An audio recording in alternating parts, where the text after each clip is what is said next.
Good morning, student. Myself Pradyuman, your physics teacher for class 9 and 10.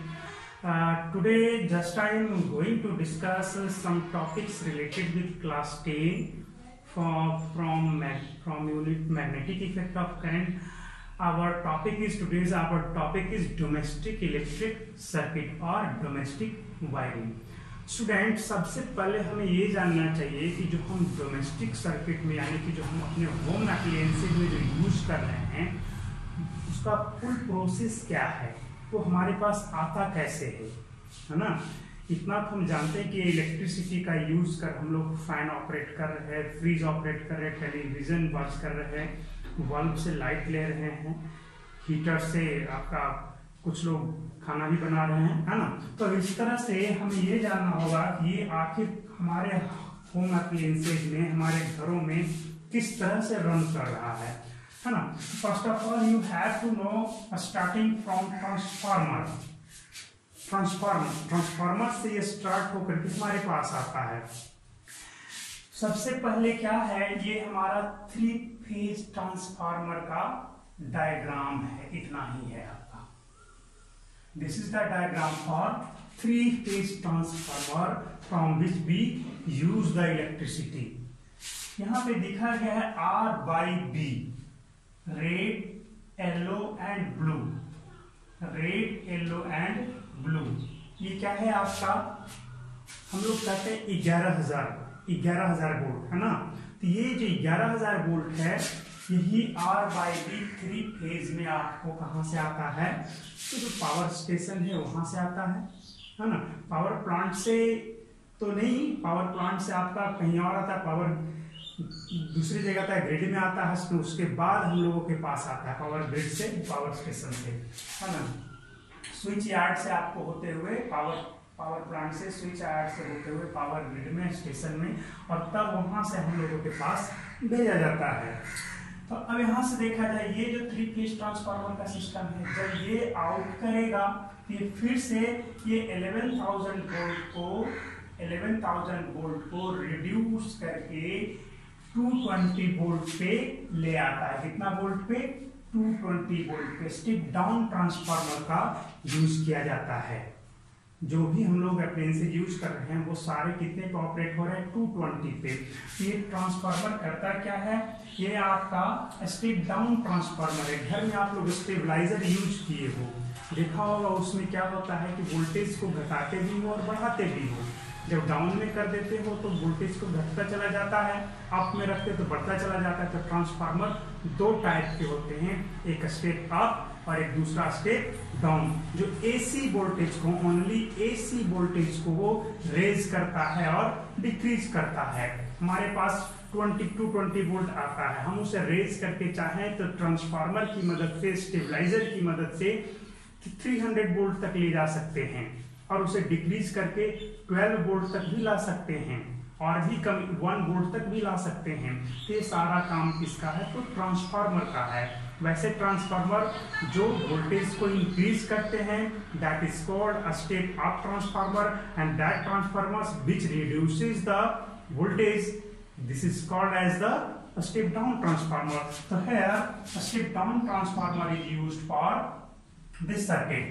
तो ये कर क्या रहा है, यहाँ से 220 वोल्ट। अब आपके दिमाग में आएगा कि फिगर ये ऐसा कैसे है, इसे डेल्टा नेटवर्क बोलते हैं, इसे स्टार नेटवर्क बोलते हैं, है ना। इसके बारे में अभी आपको पढ़ना नहीं है, आगे आपको पढ़ने को मिल जाएगा, +2 में जाओगे तो डीप में। चलिए यहाँ से देखो, आप पोल पर देखोगे ट्रांसफार्मर क्या करेगा, यहाँ से आपको टोटल 3 फेज निकाला, 1, 2 और 3। ये बीच वाला जो टर्मिनल है ये सभी से कनेक्टेड है, देख रहे हो, इससे भी कनेक्टेड है, इससे भी कनेक्टेड है, 1, 2, 3 कॉइल्स हैं, तो तीनों कॉइल से कनेक्टेड है, यानी कि 1 से भी कनेक्टेड है, 2 से भी कनेक्टेड है और 3 से भी कनेक्टेड है। That means this is common for all 3, this is common for all 3 and this terminal is known as neutral. और बाकी ये तीनों जो हैं फेज कहलाते हैं। ट्रांसफार्मर से 3 फेज सिस्टम आपको निकलते हैं, 3 फेज बोलते हैं। R by B इसमें भी होता है, रेड, येलो एंड ब्लू। तो यहां से निकला R by B, इसे लाइन 1, लाइन 2 और लाइन 3। पोल पर आप देखोगे तो आपको वहां पे टोटल 5 वायर मिलेंगे, 5 वायर मिलेंगे पोल पर। कौन कौन से मिलेंगे? एक मिलेगा 3 फेज सिस्टम मिलेगा, 3 फेज रहेगा, एक न्यूट्रल रहेगा और एक अर्थिंग रहता है, अर्थिंग जिसको कि ग्राउंड किया जाता है। जनरली अब तो 4 वायर ही शायद आप लोग के पास आ रहे होंगे, है ना। तो देखा जाए एक पोल के पास ही अर्थ दे दिया जाता है। तो यहाँ पे आपको ये 3 फेज सिस्टम निकला R/B L1 L2 L3, लेकिन हमें आवश्यकता किसकी है? 3 फेज की या सिंगल फेज की? हमारे घर में जो भी एप्लायंसेस रन कर रहे हैं वो सिंगल फेज पे ऑपरेट होने वाले हैं, है ना। 3 फेज सिस्टम जहाँ पे इंडस्ट्री का काम हो रहा है, जहाँ पे कुछ एक्स्ट्रा वर्क हो रहा है, जैसे आप लोग आटा चक्की मिल में जाओगे, वहां पर लोग लाइन लेते हैं तो आप 3 फेज लाइन लेते हैं मोटर को ऑपरेट करने के लिए, क्योंकि वहां पे कम करंट में जब 3 फेज सिस्टम चलेगा तो वहां पे करंट का जो वैल्यू है वो रिड्यूस हो जाएगा। ज्यादा हाई पावर कंज्यूम करना है उसके लिए ये सिस्टम एप्लीकेबल है। तो चलो, तो हमें तो सिंगल फेज की आवश्यकता है, हम 2 को हटा देते हैं, लाइन L1 और L2 को हटा देते हैं। एक ब्लू वाले को, एक लाइन 3 जो है उसे ही हम अपने घर तक लेकर के आते हैं, बाकी ये 2 को छोड़ देते हैं, क्योंकि हम जब भी पोल पर से लेते हैं तो ओनली 2 वायर ही लेते हैं। एक लाइन वायर जिसको कि फेज वायर बोला जाता है और एक दूसरा न्यूट्रल वायर। थर्ड वायर जो है ग्राउंड, जो कि हमारे होम बेसमेंट में ही दे दिया जाता है। जो हमारा घर बनता है उसी के अंदर, जमीन के अंदर ही ग्राउंड कर दिया जाता है। वही ग्राउंड क्या किया जाता है? अर्थिंग जिसको बोलो, वही अर्थिंग जो है हमारे पूरे होम एप्लायंसेज में रन करा दिए जाते हैं। चलो आप यहाँ से देखिए, जो हमारे होम एप्लायंसेज में घरों में यूज होते हैं वो 3 वायर सिस्टम होते हैं। कितने wire? 3 wire system. First wire is live wire, this is covered insulation. The cover of live wire is red, वो रेड कवर का लगा रहता है। Second wire is neutral wire, है ना, ये कैसा रहता है? तो ये ब्लैक कवर का रहता है। हमारे घर में जो भी चल रहे हैं ब्लैक कलर के वायर हैं, समझ लेना कि वो न्यूट्रल वायर है। और थर्ड कैसा होता है? Earth wire. ये आपके अर्थिंग के बारे में आपको बताया जाएगा। अर्थिंग क्या है? Earthing is a safety device. ये हमें प्रोटेक्ट करता है, इलेक्ट्रिक शॉक लगने से बचाता है ना। तो अर्थ है ये। जो अर्थ वायर कैसा होता है? ग्रीन वायर होता है। देखिए अर्थ वायर को हमने यहाँ पे डॉटेड लाइन से इंडिकेट किया है। देखो, जब ट्रांसफार्मर पर से निकला तो यहाँ पे डिस्ट्रीब्यूशन बॉक्स में आता है। यहाँ पर एक फ्यूज है, इसको पोल फ्यूज बोलते हैं। कौन सा फ्यूज? पोल फ्यूज। पोल फ्यूज से होते हुए ही हम लोगों के घर के पास आता है। कभी कभी देखा होगा आपने कि ट्रांसफार्मर पर का फ्यूज उड़ गया, बोलते हैं हमारे घर का नहीं उड़ा, कहाँ का उड़ा? ट्रांसफार्मर पर का उड़ा है। तो पहले कहाँ से चलता है वो? जो भी लाइन निकला वहां से पहले फ्यूज में गया, जिसे हम लोग क्या बोलते हैं? पोल फ्यूज बोलते हैं। पोल पर से, यहीं पे आपका पोल से 4 वायर है ना। यहाँ पर पोल फ्यूज में आपका एक हमने लिया, बाकी 2 को छोड़ दिया, क्योंकि हमें मात्र एक की आवश्यकता है। अब आगे देखो, जब यहां से चला, यहाँ पे डिस्ट्रीब्यूशन बॉक्स है, यहाँ पर क्या किया गया है? इस डिस्ट्रीब्यूशन बॉक्स को भी ग्राउंड कर दिया जाता है ना, ताकि किसी तरह का इसमें जब कभी भी कुछ भी ऑपरेट करने के लिए जाया जाए तो इलेक्ट्रिक शॉक न लगे। Now, the 3 wire system run our home appliances. Here, live wire and neutral wire are coming out from the पोल और पोल डिस्ट्रीब्यूशन बॉक्स। पोल के पास भी होता है डिस्ट्रीब्यूशन बॉक्स, वहां से ये बना हुआ है। 0 1 2 3 4 5 बार हमने यहाँ पे इंडिकेट करा दिया है। चलो ठीक है, तो यहाँ से live wire, L means live wire और capital M means neutral wire. यहाँ पे क्या आ गया? ये अब आपके होम में आ गया। यहाँ से आपका होम का सिस्टम शुरू हो गया। यहाँ से तो जैसे ही आपके होम पे आया तो एक स्विच के माध्यम से आएगा। कैसा आएगा जी? जिसको हम लोग मेन स्विच बोलते हैं। This is the main switch. Main switch are the combination of 2 switches. Main switch जो होते हैं ये किसके कॉम्बिनेशन होते हैं? तो 2 स्विच के कॉम्बिनेशन होते हैं, जिसमें आप क्या करोगे? एक लीवर होता है, लीवर इस तरह से खींचने वाला। जब आप उसको नीचे की ओर खींचोगे तो दोनों स्विच एक साथ डिस्कनेक्ट हो जाएंगे। लाइव वायर और न्यूट्रल वायर दोनों एक साथ डिस्कनेक्ट हो जाएंगे और पूरे घर में आपका इलेक्ट्रिसिटी की सप्लाई बंद हो जाएगी। दोनों में से कोई भी सप्लाई आपके घर में अब नहीं रहेगी। अब चलो यहां से ये आपका जो मेन स्विच बोर्ड जो है, मेन स्विच बॉक्स जो है, ये मेटल का एक चैम्बर होता है, मेटल का बना हुआ रहता है ना। For safety purpose this is also be connected with earth, that means ground wire. Ground wire से इसे भी कनेक्ट कर दिया जाता है। कभी कभी होगा क्या कि अगर बाय फॉल्ट इसमें कहीं से कुछ फॉल्ट आ गया तो जैसे ही आप क्या करोगे, स्विच को जब डिस्कनेक्ट करने के लिए जाओगे तो शॉक लगने की डर रहती है, तो ग्राउंड कर दिया जाएगा तो वो डर आपका समाप्त हो जाता है। अब आगे देखो, यहां से चला, अब मेन स्विच से हमारे घर के डिस्ट्रीब्यूशन बॉक्स में आ गया। सपोज दैट आपके पास घर में 3 फ्लोर है। कितने फ्लोर हैं? 3 फ्लोर हैं। तो तीनों फ्लोर पे जाना है, क्या जाना है? लाइन जाना है। कैसे जाएगा? तीनों फ्लोर पे लाइन जाना है तो आपका उसके लिए लाइव वायर है ना, न्यूट्रल वायर है और अर्थ वायर है। तो तीनों को इस तरह से रन कराया जाता है कि आपको पूरे घर में जाए, बट इसमें से 2 वायर को डायरेक्टली पूरे घर में कनेक्ट कर दिया जाता है। ये 2 वायर, न्यूट्रल वायर और अर्थ वायर को डायरेक्टली, कुछ भी नहीं किया जाता है, डायरेक्टली इसे पूरे घर में आपको दौड़ा दिया गया है, रन करा दिया गया है। बट आपका लाइव वायर जो है ये क्या किया जाता है, फर्स्ट फ्लोर के लिए एक अलग स्विच से दे दिया गया है, एक अलग फ्यूज से, सेकेंड फ्लोर के लिए किसी दूसरे स्विच से, ग्राउंड फ्लोर के लिए किसी दूसरे स्विच से, दूसरे फ्यूज से दे दिया गया है। तो सपोज दैट हम लोग ग्राउंड फ्लोर के लिए स्टडी करने जा रहे हैं कि हमारा ग्राउंड फ्लोर में किस तरह का होगा। आइए पहले एक और टर्म हम लोग समझ लें। हमारे पास there are 2 type of home wiring. एक ट्री वायरिंग सिस्टम होता है और एक रिंग वायरिंग सिस्टम होता है। तो हम लोग जो यूज करते हैं अगर होम अप्लायंसेज में, घरों में, that is tree wiring system. इसमें होता क्या है, आपका ट्री के जैसे ब्रांच आपको फैल जाते हैं, ठीक उसी तरह से इसमें भी फैले रहते हैं। क्या देखा आपने, यहां से चला, यहां से चलने के बाद ये पूरा फैलते चला गया इस तरह से। और रिंग सिस्टम में होता क्या है, आपको पूरे घर में आपका यहां से 2 लाइव वायर ले लिया गया, न्यूट्रल वायर ले लिया गया, ये पूरे घर में चला और यहां से आकर के फिर इसमें मिल गया। यहां से पूरे घर में चला न्यूट्रल वायर और फिर यहां से आकर के इसमें मिल गया। इस तरह से पहले पूरे रिंग सिस्टम को मैं बाद में एक्सप्लेन करूंगा, पहले हम अपने ट्री सिस्टम को ही पढ़ लें, और पढ़ना भी हमें ट्री सिस्टम ही है। तो ट्री सिस्टम में क्या होता है, पूरी तरह से जैसे ब्रांच बाय ब्रांच फैलते चले जाते हैं। क्या देखा, यहाँ से चला, ये मेन सोर्स, मेन, यहाँ से ये ब्रांच में कितने ब्रांच है, 1 2 3 ब्रांच में बट गया। इसके बाद फिर और ये वाला फर्स्ट फ्लोर पे जाएगा, सेकेंड फ्लोर पे है, ग्राउंड फ्लोर पे, ये भी बहुत सारे ब्रांचेज में डिस्ट्रीब्यूट होंगे, ये भी बहुत सारे ब्रांचेज में डिस्ट्रीब्यूट हो जाएंगे, ये भी बहुत सारे ब्रांचेज में डिस्ट्रीब्यूट हो जाएंगे।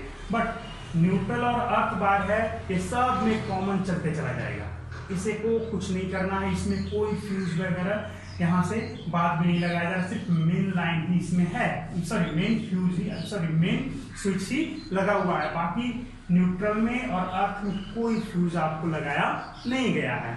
चलिए यहाँ के बाद हम आते हैं इसके लिए, कौन सा है, ये फर्स्ट लाइव वायर के लिए। फर्स्ट लाइव मीन्स आपका ग्राउंड फ्लोर के लिए चलते थे, फर्स्ट वायर, सेकेंड वायर और थर्ड वायर। न्यूट्रल तो सबके लिए कॉमन है, यहां से हमने इसे ऑपरेट करा दिया।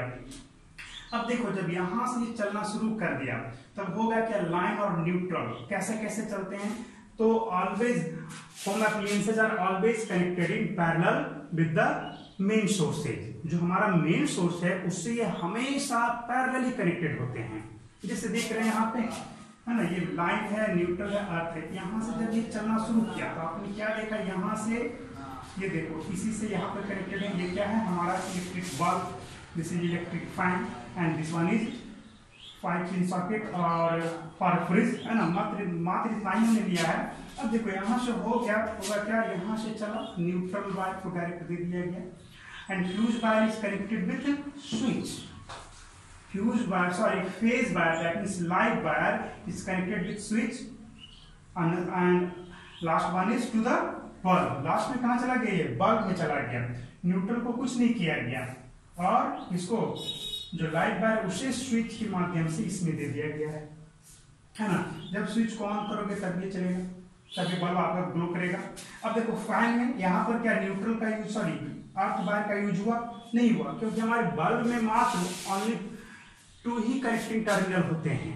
तो 2 ही कनेक्टिंग टर्मिनल है, तो उसमें कौन कौन से दिए जा सकते हैं, earth, sorry neutral and live wire. Earth उसमें नहीं देते हैं, अर्थिंग। अब आगे देखा जाए फैन में आ जाओ। फैन में ट्रांसफर कैसे चला, फैन के लिए आपका कनेक्शन क्या है, एक डायरेक्टली न्यूट्रल वायर ले लिया गया और लाइव वायर को कैसे लिया गया, विथ स्विच। लाइव वायर को स्विच के माध्यम से रेगुलेटर से होते हुए फैन में दिया गया है। रेगुलेटर का काम क्या है, रेगुलेटर का काम आप लोग भली भांति जानते हो पूरी अच्छी तरह से। This regulate the voltage and control the speed of the fan. Regulator जो है आपका वोल्टेज रेगुलेटर बोलते हैं, कि वोल्टेज को घटाता बढ़ाता है, जिससे क्या होता है फैन की जो स्पीड है वो बैलेंस होती है। हमारी इच्छा है बहुत तेज चलाने की तो फुल कर देंगे, कम तेज चलाने की तो थोड़ा कम करेंगे। ऐसा नहीं है कि हम जितना चाहेंगे उतना तेज घुमा सकते हैं, नहीं ऐसा होता है। फैन का अपना एक परमिसिबल लिमिट होता है, वो उस लिमिट से ज्यादा स्पीड में नहीं घूम सकता। वो अपने उनके वाटेज के आधार पे होते हैं। कुछ फैंस देखोगे बहुत हाई स्पीड में मूव करते हैं, उनका पावर ज्यादा होगा। इस तरह से आगे देखा जाए, और ये थर्ड सिस्टम देखो क्या है, इसमें हमने कौन कौन यूज किया है, लाइव भी यूज किया, अर्थ भी यूज किया और न्यूट्रल भी यूज किया है। तीनों हमने यूज किया। क्या देखा, ये 5 पिन सॉकेट है जो घर में रहता है, देखा होगा आप लोग सभी लोगों ने। तो 5 पिन सॉकेट में आप देखोगे राइट साइड में, जब भी देखोगे यहाँ पे हमारा 5 पिन सॉकेट है। This is your 5 pin socket. ये बड़ा रहता है, ये इस तरह से। ये राइट साइड में जब भी दिया जाता है तो लाइव वायर को ही कनेक्ट कराया जाता है, और लेफ्ट साइड में जब भी कनेक्ट कराया जाता है तो न्यूट्रल को ही, है ना। इस तरह से 5 पिन टॉप भी आपके पास होंगे।